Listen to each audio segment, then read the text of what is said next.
Affairs. Walang kinikilingan, walang pinoprotektahan, walang kasinungalingan, serbisyong totoo lang. Wish ko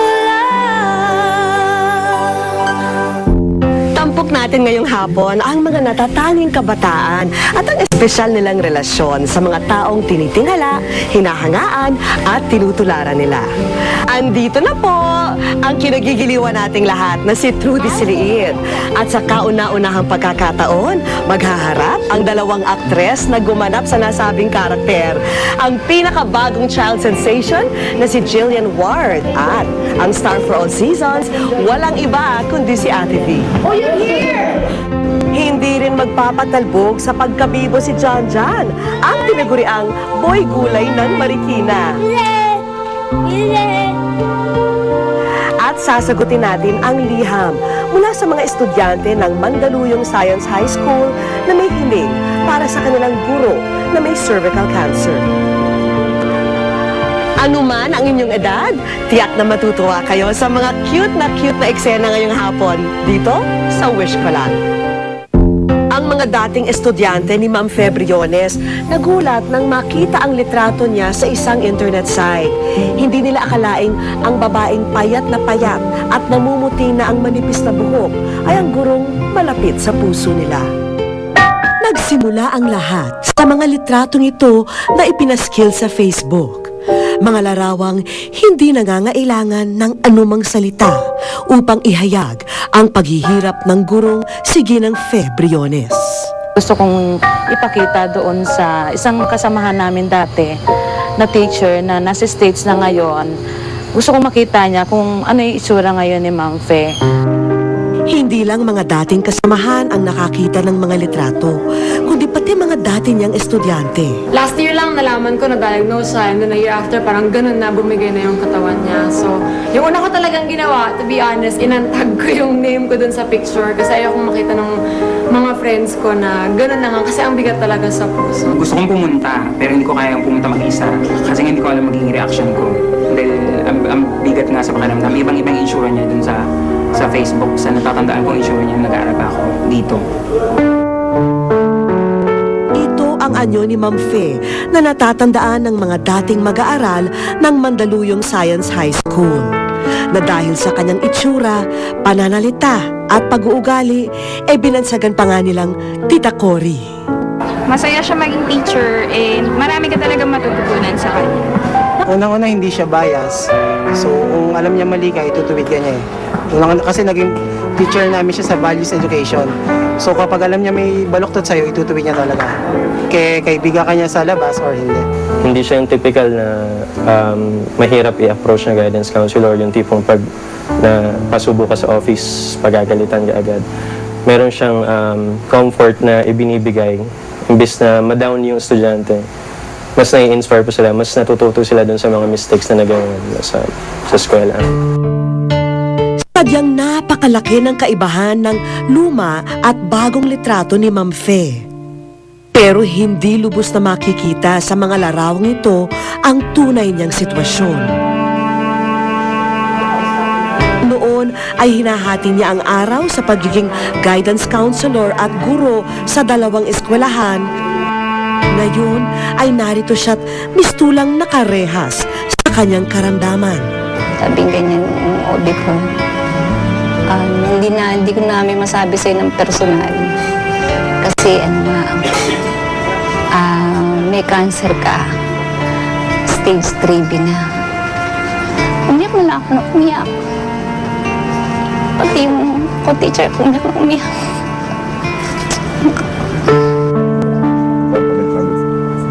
Tila kadena namang nakakabit sa kanyang katawan ang mga tubo na daluyan ng kanyang ihi. Bumigay na kasi ang bato ni Ma'am Fe sa tindi ng mga gamot na iniinom niya noon para sa kanyang cancer. Sabi ko parang kailan ako makakahiga ng tiyaya ba? Kasi laging one side lang eh. Sabi ko kailan kaya ako makakaganyan, siguro pagpatay na ako. Tapos sa sobrang sakit minsan, sobrang sakit. Sabi ko, Diyos ko, itong pain na to, kailan ko kaya maaalis? Talagang minsan gusto ko nang mamatay para mawala na yung sakit.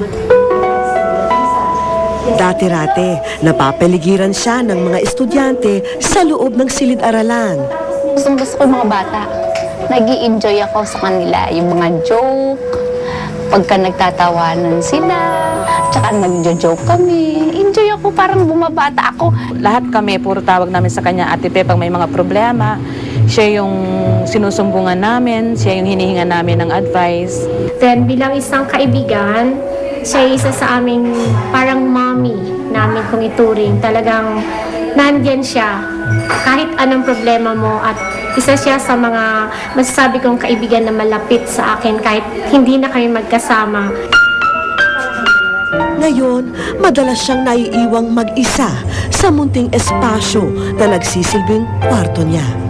Papasalamat ako every morning. Buhay pa ako. Ganun. Tapos nagro-rosary ako every night. Sa kasalukuyan, hindi na halos makabangon at umaasa na lang sa tulong ng mga kaibigan at pangangalaga ng mga anak. Mahirap. Hindi ko alam anong isipin. Kasi ayokong isipin na mawawala na. Hindi ko ang isip namin gagaling pa siya. Matay na ako. Ano na pa ako gugutom? Maagang naulila sa ama sina Ian at Jillian, kaya gustuhin man daw ni Ma'am Fe na matapos na ang kanyang paghihirap, inaalala niya ang dalawang anak. Kailangan talaga mag-isa yung nag-ano sa anak ko. Kaya nga minsan, nagtatanong ko sa Diyos, bakit ako pa? Kasi ako lang yung mag-isa tumuhay sa anak ko eh. Trabaho lang ang trabaho ko para mapag-aral ko anak ko. Hindi pa nasusundan ang paunang chemotherapy at radiation ni Ma'am Fe dahil kailangan muna raw masolusyonan ang kanyang sakit sa bato. Pero hindi rin makabalik sa doktor ang pasyente dahil may utang pangaraw sila sa ospital. Okay, so ito yung ginawa kong page para kay Miss Briones. Ang tinitle ko talaga, A Letter to Wish ko lang para kay Ma'am Briones. Sinimulan noon lamang July 29 at sa loob ng isang linggo, halos 500 na ang miyembro ng kanilang FB group. Pero ang nagpasimuno ng sulat na ito sa wish ko lang, akalain niyong hindi pa pala nakadalaw sa pasyente. Kaya isang hapon, magkasabay na nagpunta sina Jack at ang alumni rin na si Kathy sa bahay ni Ma'am Fe.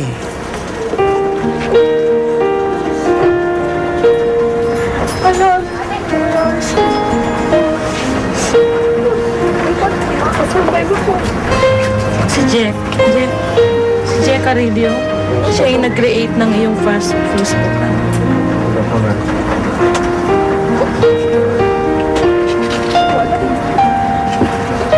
Graduate kasi ako 2001, so 9 years po bago ko ulit kayo nakita. Diyos ko nga, mahal ko kayo lahat na estudyante ko. Sabi ko ganyan. Dahil sa inyo, kayo yung nagpapahaba ng buhay ko. Lumalakas yung determinasyon ko mabuhay. Wish ko lang. Sa aming pagbabalik. Hello po, good afternoon po, Ma'am Fe. Hello.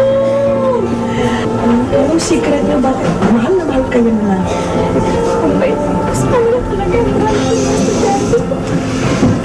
At mamaya. Andiyan na po! Kita niyo po si nanay ko. Magaling yung bata, bibong-bibo. Parang mas bibo pa siya sa akin nung nag-umpisa ako noon eh. Ate Vilma, pupunta ko dyan sa Batangas next time pag may money na ako. I love you po, Ate Vilma. Ang pinakabagong teledrama. Isang linggo pa lang ang nakalipas mula nang simulan ang FB group page para kay Ma'am Fe. Pero halos 500 na ang miyembro nito at marami na rin ang nag-post ng kanilang comment. Pero teka, mukhang may bagong mensahe para sa kanya. Nakakatuwa naman po talaga dahil kitang-kita ang pagmamahal sa inyo ng mga kasama at estudyante ng sayang nasa story po ako ngayon. Pero gusto namin malaman ninyo na kayo po ay nasa wish ko lang. Lakas yung loob ko. Magkaroon ng malakas na determinasyon para gumaling. Hindi ko naman intention na makita ng lahat kasi nakakaawa yung picture niya. Kaya lang, hindi ko alam na ganun kabilis yung response ng mga alumni, especially ng GMA. Kumbaga sa assignment, nagawa na namin ang unang takdang aralin na sunduin si Ma'am at simulan ang pagbibigay ng sorpresa. Next assignment, dalhin siya sa National Kidney and Transplant Institute upang maeksamin ng doktor. Matagal na siyang dapat bumalik dito, pero dahil na nga sa kakulangan ng pera, hindi na siya nakapagpa-check up. Kailan siya nailagay? Habang nagpapahinga sa ER si Ma'am, pinuntahan ko na siya. Hello po, good afternoon po, Ma'am Fe. Hello! Hello! Hindi ba ayos na kami ng cocktail? Ha? Anong secret niyo? Bakit mahal na mahal kayo nila? Okay. Mas maliit talaga yung brand ko ng estudyante ko. Eh ngayon ba, anong pinaka gusto niyo mangyari? Gusto niyo ba bumalik kayo sa pagiging guidance counselor? Gusto ko talaga hanggang ngayon, gusto niyo kayo. At sa palagay niyo mangyayari yun. Yung wish ko lang. Gusto kong bumalik sa kultura. Kung tatatapos.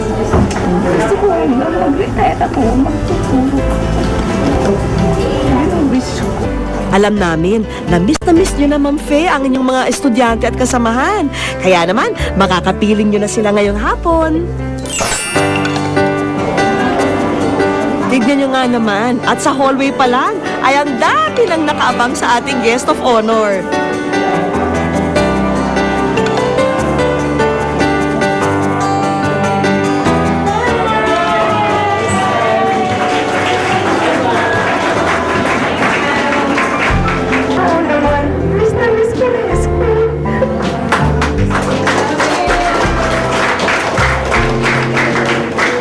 Kahit biglaan ang preparasyon, naghanda ang mga estudyante at faculty ng maikling programa. May AVP na tribute sa Best Mom at Ma'am. At ineksena rin kung paano siya sa loob ng classroom. Kaya naglinis! Pulutin yan! At sumunod ang pagbibigay ng mga mensahe. O napakapalad ng ating paaralan na nabigyan tayo ng gurong huwaran. Pero may isang espesyal na bisita na nais ding magpaabot ng tulong. Ako po ang representative ng Creative Air System, a company I have known for 6 years, and I can proudly say we are the best when it comes to restoring your hair. So ibabalik po namin ang iyong tulong. Mama, mahal to. Wow naman si Ma'am! Long hair! Pwede ba natin yung gupitan according sa gusto nyo men, pwede mo kulayan, kung gusto nyo pwede planchahin yan, Sa marami pong salamat dahil sa week na to makakalabas-labas ako ng konti.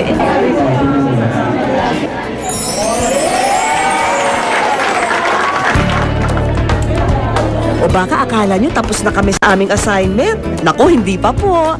Dahil kailangan pa naming ibigay ang mga ito. Para sa subject na business management, narito ang food cart na maaring start-up na negosyo ng mga anak ni Ma'am. Nagkakaloob po namin sa inyo ang isang libreng franchise ng Wang Balls Food Cart. Tulong sa inyo at sa inyong mga pamilya. Maraming salamat kasi napakalaking tulong to para sa amin habang ako'y walang hanap buhay. Kung health and nutrition naman ang pag-uusapan, eto at may mga gatas na si Ma'am Fe na laan talaga para sa mga cancer patient. Sobrang saya dahil meron na akong mainom para sa cancer ko lang. Narito rin ang mga gamot na prescribe ng mga doktor niya para sa kanyang kalagayan. Pati na rin iba't ibang pagkain at inumin na makakabuti sa kanyang katawan. Hindi rin namin nalimutan ang mga aralin tungkol sa good hygiene, kaya may supply na si Ma'am ng adult diapers. At para di na manakit ang likod ni ma'am at komportable siya sa pagtulog, may bagong higaan na rin ang ating pasyente. Sa palagay nyo, papasakaya kay ma'am at sa kanyang pamilya ang sinumiti namin? Sobra-sobra ang kaligayahan ko at sobra-sobra ang pasasalamat ko sa GMA sa Wish ko lang. Kung ang mga estudyante at kasamahan naman niya ang tatanungin, ang grade ni Ma'am Fe bilang guro, kasamahan at kaibigan ay O, as in outstanding. At hindi na kailangan ng report card para malaman ito. Wish ko lang. Gulay! Bili-bili! Kilalanin ang Wonder Boy gulay ng Marikina. At mamaya, ang pagtatagpo ni na Trudis Liit at Trudis Laki. Oh, you're here! You're here, Jillian! Hello! Ang kapi. Malayo sa mga magulang, hindi nakakapag-aral ang batang si John John. Pero kailanman, hindi siya kinakitaan ng panlulumo sa sitwasyong kinalalagyan niya. Bagkus, buhay na buhay at ganadong-ganado pa ito habang naglalako ng kanyang mga paninda. Hindi kaya malalanta ang pag-asa nitong si Boy Gulay? Gulay! Gulay! Bili-bili! Si John John na marahil ang pinakabatang tindero ng gulay dito sa Tanyong Marikina. Kano? 10. Ito, ito. Madalas na makitang nakangiti habang inaalok kina ate at kuyang mamimili ang kanyang gulay na paninda. Tila laro lang para sa kanya ang negosyo at kabuhayan ng kanyang pamilya na wala na ring magawa kundi pagbigyan ang nakahiligan niya. Hindi ka naman pinipilit na magtinda ng gulay ng... Dito ko eh. Dito ko. Ay, hindi namin siya pinupilit. At saka may iyak pag, pag marami akong tinda ayoko. Suspendido ko muna, binibiro ko siya. Suspendido ko muna kasi tumatawid ka pala, baka masagasa may nagsusumbong sa akin. Huwag ka na magtinda. Sa linggo kung hindi pagtitinda niya, may iyak yan. Gulay!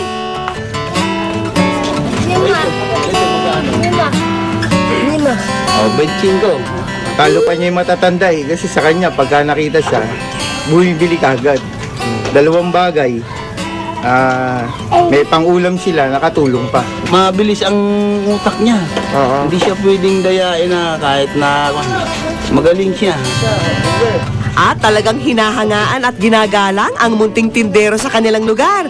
Lalo pat alam nilang espesyal na bata si John John. Yung pagtitinda ng gulay, hindi ka ba nila niloloko? Tanin ako eh. Pangatlo sa 4 na magkakapatid na lalaki, tanging si John John ang may di pangkaraniwang katanian sa lahat. At ang duda ng pamilya, malamang ang nakaapekto sa kanyang pag-iisip ang pagiging premature o kulang sa buwan noong ipinanganak. Ang nanay niyan mula na mag-abroad, dito na tumira yan. Yung tinuturing niyang nanay, yung misis ko. Nakita ko sa kanya na talagang kulang sa aruga ng mga magulang. Kaya ang ginagawa ko, pinararamdaman ko rin naman sa kanya kung na gano'n na siya para maging masaya. Mahigit 3 taon na ang nagdaan nang mapilitang mangibang bansa ang bunsong kapatid ni Aling Marieta na si Santa. Kinailangan nitong ihabilin sina John John sa kanyang ate makaraang matuklasan ang panloloko ng kanyang mister. Nung siya ay nasa abroad na, yung asawa niya, nag-look talaga. Yun. Tapos, nagkahiwalay sila. Naghiwalay. Dinala rito yung mga anak, 4 ang anak niya. 4 sila dyan ba? Yan. Hindi rin nagkulang sa paggabay ang mga pinagkatiwalaan ng kanyang ina. Yun nga lang, hanggang home tutorial lang daw ang naibibigay nilang edukasyon para kay John John. Butiki. Pero talagang gusto niya mag-aral. Dapat nga nung pasukan, paaralin ko talaga siya. Kaso nung nag-inquire kami dun sa school, yung aid lang naman ang babayaran. Ganun pa man, hindi maikakailang nasa dugo pa rin ni John John ang kasipagan na minana mula sa kanyang pamilya. Sa kanya, yan. Biruin nyo, ang kanyang higit 70 anyos na lolong si Ilardo at 60 anyos na lolang si Matilde. Eto, at nagtutulak pa rin ng kariton na may panindang asin. At sina Tita Marieta at Tio Arnel ang siya namang kasama ni Janjan sa paglalako ng gulay. Ang mga tata. Ano mo ito? Magkano ito? 5. Yan, ito. Kami talaga, lumaki na kami sa hirap. Yung baga, bata pa lang talaga ako, nagtitinda na ako sa palengke. Yun ay talagang hanap buhay na nakinagis na namin. Kaya lahat kami magtitinda. Pero ang higit na inaalala ng batang maggugulay ay hindi ang kanyang kinabukasan, kundi ang iniinda ng paborito niyang miyembro ng pamilya. Si Lolo Ilardo na ngayon ay may iniindang sakit sa tiyan. Ako, nagtitinda ako ng asin. Kumikita ako ng 150 isang araw. 150. Kulang na kulang ko sa amin. Magaling na. Ay, ako sa inadamdam ko, di ba? Ang sabi nga, wag yung mga, yung asawa ko, at saka yung mga anak ko, huwag niyo isipin. Hindi, paano kung hindi isipin, sumasakit yun? Siyempre, ayaw pa rin namin mawala ng magulang. Mahirap siyempre mawala ng magulang kahit sasabihin natin na matanda na yung tatay.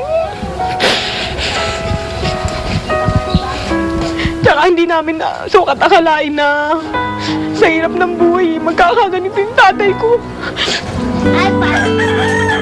Kaya ang hiling sana ni Janjan, Magaling na si Lolo.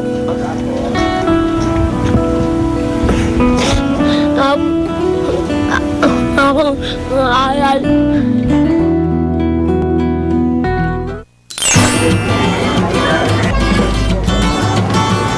iisa lamang ang pakay ng magtsuhin sa araw na yon at ito ay ang maubos ang tinda nilang gulay. Di akalain ni Janjan na sa kanilang merienda may swerteng ihahain sa kanila. Nagulat ah. Ano? Nagulat. Bakit? Miss ko yan.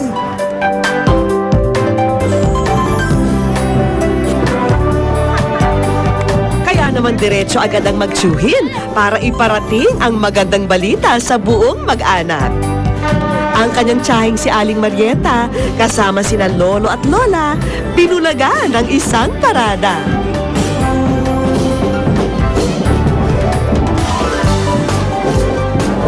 Sa kutob pa lang, alam na ni Aling Marieta na may magandang balitang paparating at di nga sila nagkamali.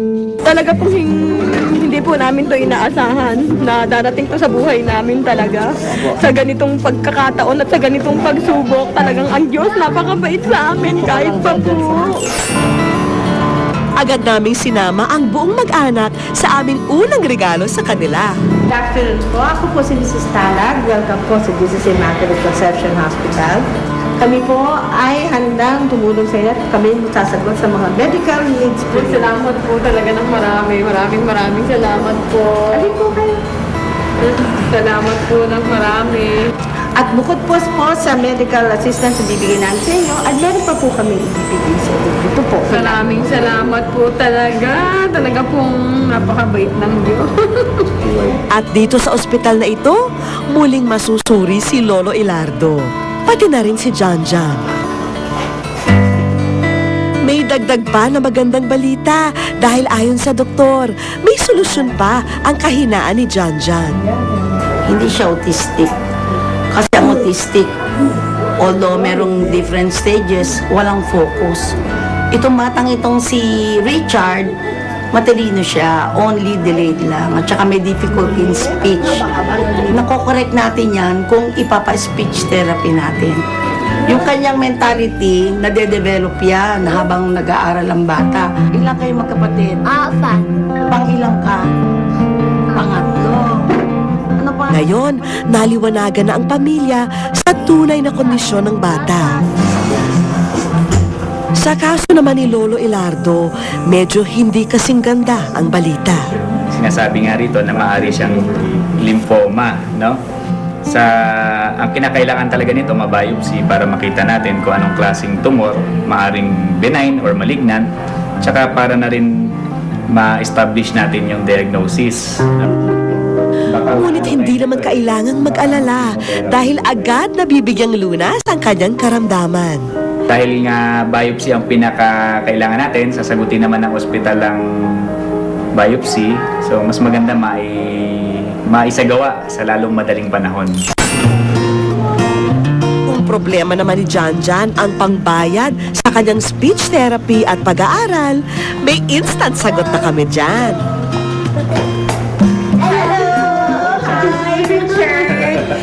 In behalf ng Kids Can Do, inihandog namin sa iyo itong scholarship na to tsaka para makapag-therapy ka. Excited na nilibot ni Janjan ang kanyang magiging bagong paaralan at pati mga kaklase, kinilala at chinika.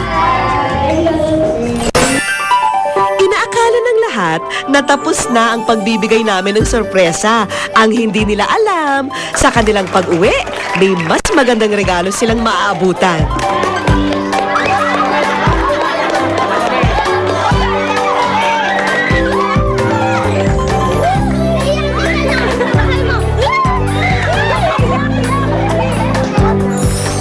Kasi at naghihintay ang kanilang bagong bigasan, mga school supplies at sari-sari store na maaring magdoble sa kanilang normal na kinikita. Idagdag pa ang loading station business na may kasamang cellphone. Kuya, salamat! Salamat po! Maraming salamat po talaga. Salamat po, Seven!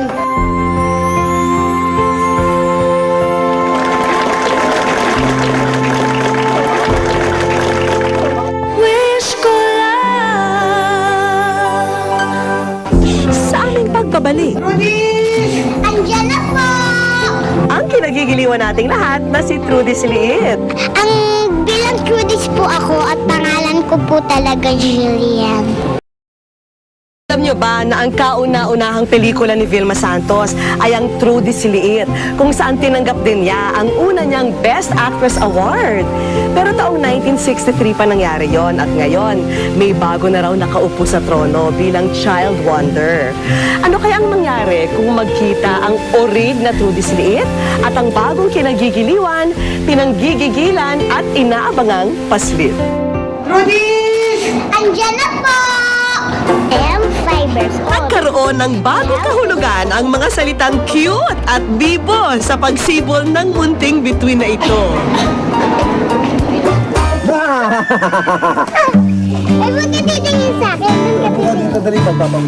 May hahambing sa isang napakatamis na candy para sa ating mga mata kapag napanood na siya.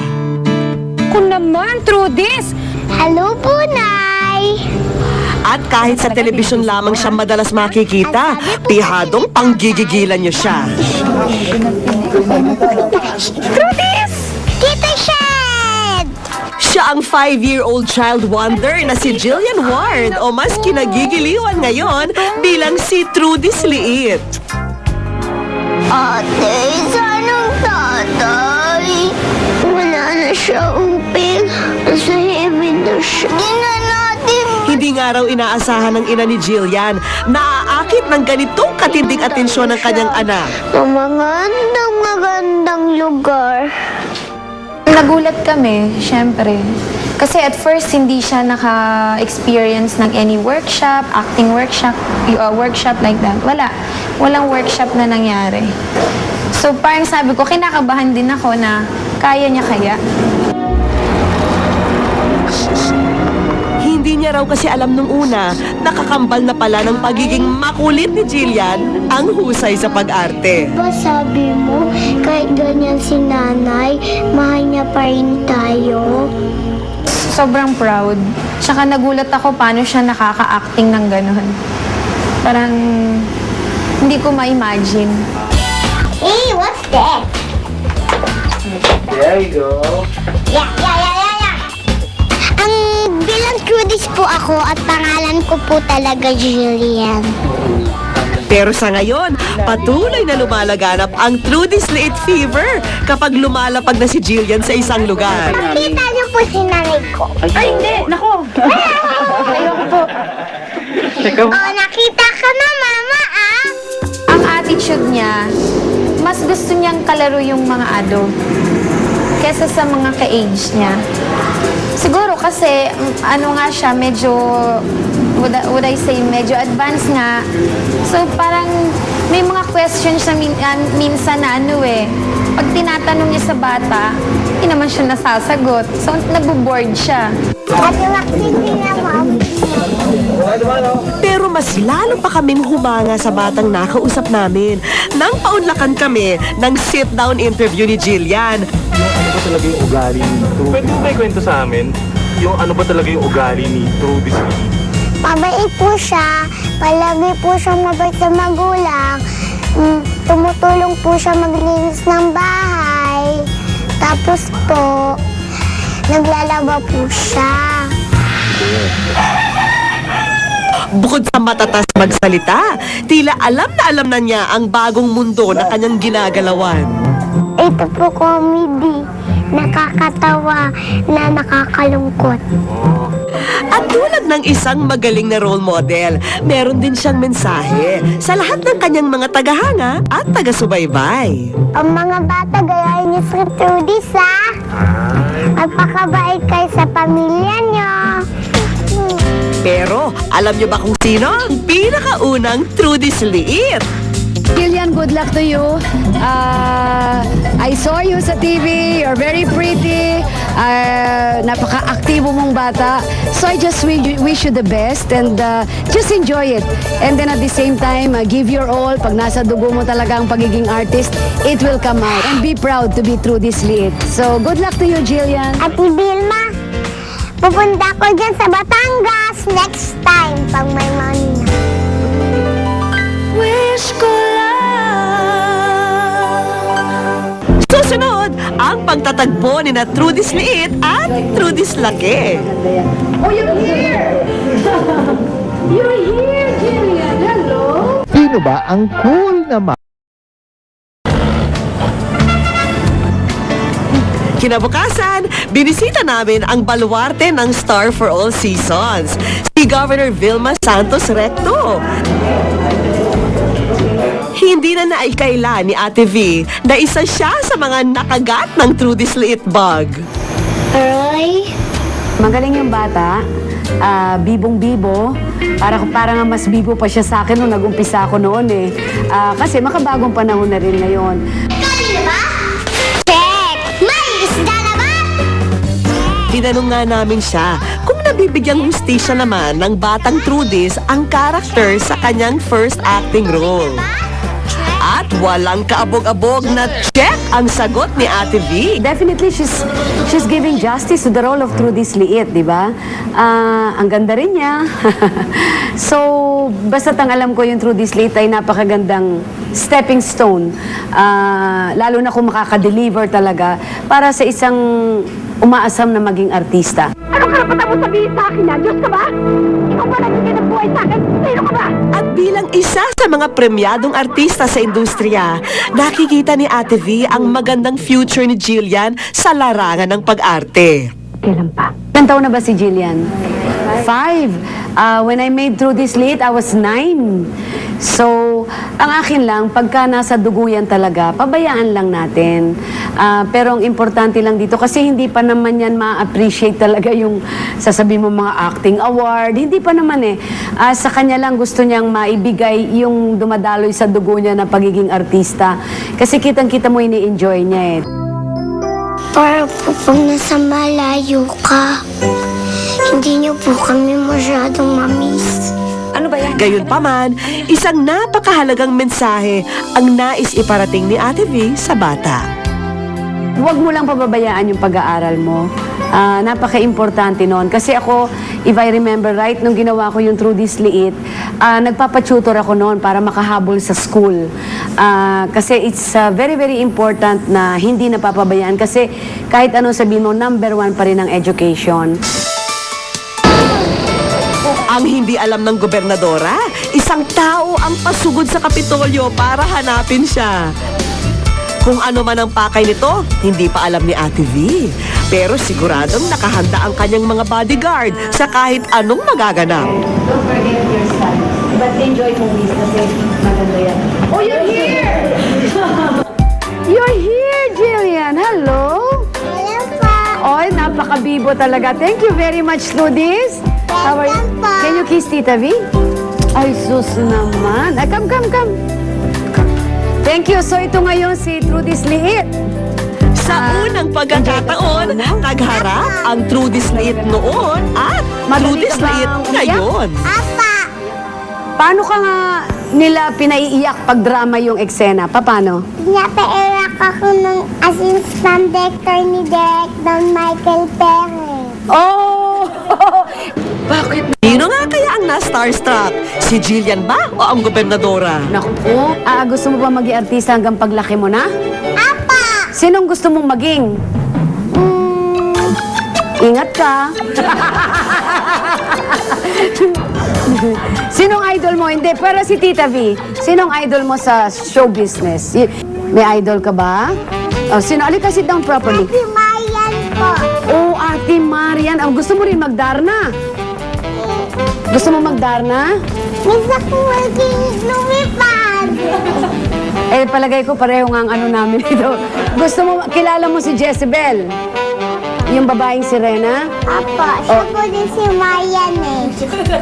Hindi na ako kilala eh.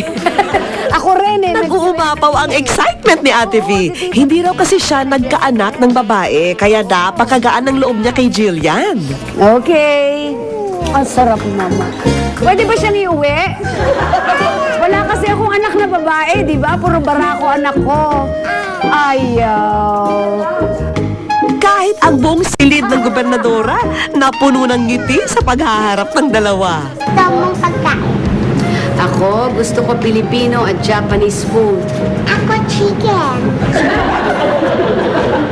Ako chicken. And then, Okay, Jillian, coming from Tita V, make sure that you will study also, ha? That's very important, okay? Apa. But at the same time, enjoy show business kasi nakikita ko, napakabibo mo, gusto mo talaga. Plus, she's very, very pretty. So, ano yung kanyang tagline? Andyan na po! Andyan na po! Okay. So, good luck to you, ha? Apa. Okay, make good, ha? Apa. Hindi. Call me Tita Trudis Laki. Tita Trudis Laki. Okay. Binansagan na rin ni Ate V ang sarili na Trudis Laki dahil meron na raw bagong Trudis Liit. Meron din kaming inihandang souvenir para sa dalawang Trudis. Kailangan lang ng dedication nila sa isa't isa.